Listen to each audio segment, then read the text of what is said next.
encourage their individuality, I couldn't resist dressing them in identical outfits every now and then. And today, they both had on the same grey jumper and unicorn leggings. I didn't get many moments like this, so I had to grab them when I could. "How's Louisa?" Vicky asked. "She's great," I smiled. "Still madly in love with Charlie. In fact, she spends more time at his house than she does at home these days. I don't mind, though, as he's a lovely lad." "Oh, bless," sighed Vicky. "I'm happy for her that she's got a nice boyfriend." Louisa had been with me since her parents had been killed in a car crash 7 years ago. She was 20 now, so she was out of the care system, but she lived with me permanently. She'd been with me for so long, she was like my daughter.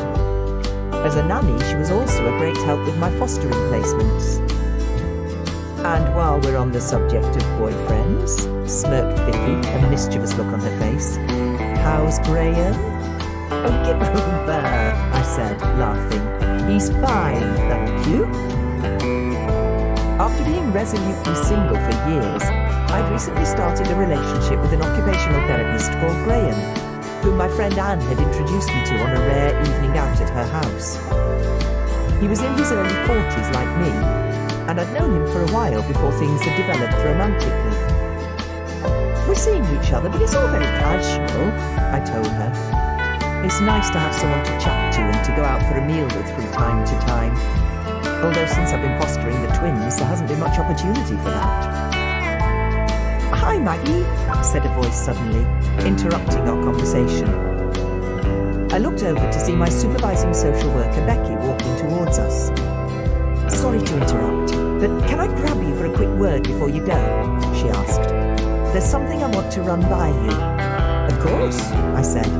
"I'll pop into the office on my way out." "I think we can both hazard a guess at what that means," said Vicky. "Yep," I smiled. "No more hot cups of tea for me." We had both jumped to the same conclusion that Becky wanted to chat to me about a possible new placement. Curiosity got the better of me, and there was no way I could wait to find out more. Vicky agreed to keep an eye on the twins, so I gulped down my tea and went and had a word with Becky in the office next door. Becky had been my supervising social worker for the past 4 years, and we had a good relationship. She was enthusiastic and caring, and she had 2 young children of her own, so she had a good understanding of kids and their needs. I could always rely on her to fight my corner. "Blimey, that was quick," she said, as I wandered over to her desk. "Well, you know me," I said. "I'm itching to know what you wanted to chat to me about." "How are the twins?" she asked. "They're doing well," I said. "The adoption team have started looking for parents for them, and they start school next week." "Yes, I bumped into their social worker Pat the other day, and she was amazed how far they've come since they've been with you. They look like different kids, Maggie." "We're still struggling a little bit with toilet training, but hopefully we'll get there before school," I replied. "That's great to hear," she said. "Anyway, while you're here, I wanted to grab you to talk about a possible placement." "I'm all ears," I smiled, intrigued to know more. "It's not a mother and baby placement as such, but it is a baby," she said. "All I know is that it's a 4-month-old girl. A child protection meeting happened this morning, and social services are going to go to court this afternoon for an EPO.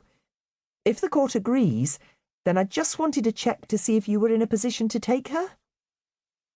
An EPO was an emergency protection order that gave the local authority the right to remove a child who they felt was in immediate danger. As with most of my fostering cases, I had to base my decision on whether to take a child on the least amount of information. "I'd be happy to help," I told her. "You know how much I love babies." "Do you think you'll be okay coping with the twins and a young baby?" she asked. "The twins will be at school full-time in a couple of weeks, and then at some stage we'll hopefully be going for adoption, so I'm sure I can manage," I replied. "Besides, I'm ecstatic at the thought of having a house full of girls, and I know Louisa will be too." The past few mother and baby placements I'd done had all been little boys, so I was excited at the thought of being able to indulge my love of pink for a change.